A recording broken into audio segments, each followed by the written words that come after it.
Theng Pyrpan, ne lang hol ke the ang, la si ne ang hol ta ja, klo chenam, hada ke kroi pen, meg ne pe charsi, non ke ne ning arong lo ka ke.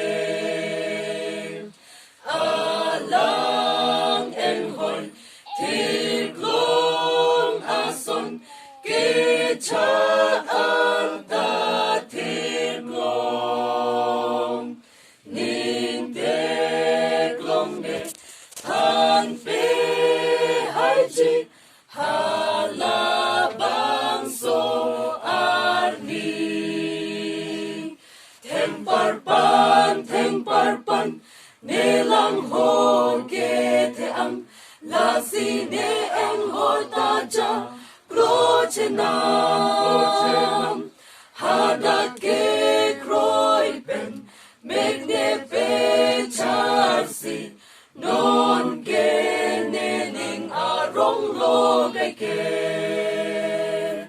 An si ne pan, che gang de po, hadat apo ang no.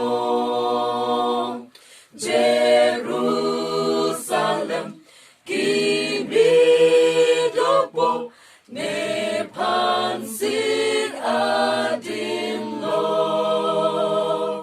Theng Pyrpan, ne lang hol ke the ang, la si ne ang hol ta ja, klo chenam, hadat ke kroi pen, meg ne pe charsi, non ke ne ning arong lo